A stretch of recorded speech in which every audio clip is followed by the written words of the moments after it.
কে দায়িত্ব দিল সেতু নির্মাণ করার জন্য। এই যে গঙ্গা কি এলএনটি কি করে সেতু নির্মাণ করবে?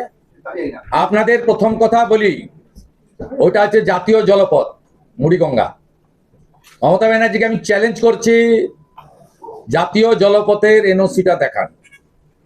আমি মাননীয় মন্ত্রী সর্বানন্দ সোনোয়াল, ক্যাবিনেট মিনিস্টার মাননীয় এম এস শান্তনু ঠাকুরের সঙ্গে কথা বলেছি। রাজ্য সরকার এনওসির জন্য কোনো প্রসেসই করেনি। এক।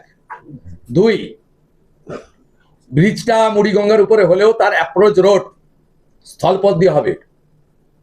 No land acquisition yet. দুই, নো ল্যান্ড অ্যাকুইজিশন। তিন, সয়েল টেস্ট নেই। চার, আরএফপি বানানো হয়নি। পাঁচ, কোন কাগজে, কোন চ্যানেলে, কোন পোর্টালে টেন্ডার নোটিফিকেশন হয়েছে আমাকে কপি দিন। No tender, no work order, nothing else. এটা আরেকটি মিথ্যা। দেউচা পাঁচামিতে 1 লক্ষ লোকের চাকরি বা তাজপুরে সমুদ্র বন্দর নির্মাণের মতো এটি আরেকটি ধাপ্পা।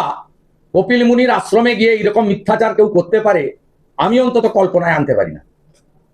1700 কোটি টাকা খরচা করা হবে বলেছেন। কে বলেছে 1700 কোটি? আপনি আগে জাতীয় জলপথ, বাংলাদেশের ওই দিক দিয়ে জাহাজ যায়, সমস্ত বাংলাদেশ কেন, আরো ডিপ সিতে যে সমস্ত দেশ আছে ওইটা হচ্ছে তার প্যাসেজ। আপনি এনওসি চেয়েছেন, দিতে হবে তো রামেশ্বরমের মতো ফোল্ডার ব্রিজ করতে হবে।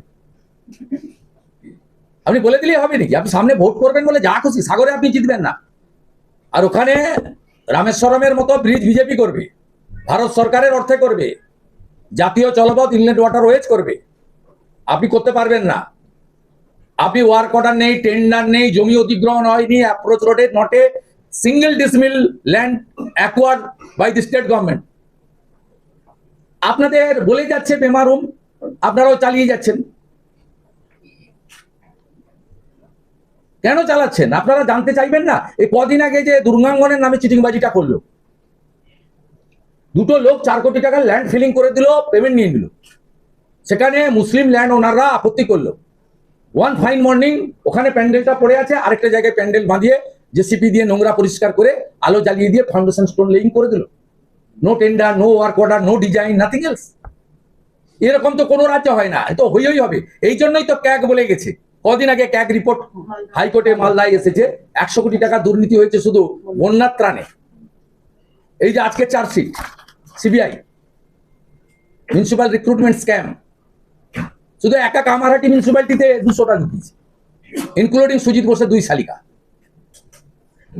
অনেকেই ভাবছেন যে সিবিআই ফাইনাল চার্জশিট মানে রিলিফ। না বন্ধু, মানি ট্রেল হয়েছে তো। পিএমএলএ কার আছে? Wait and C.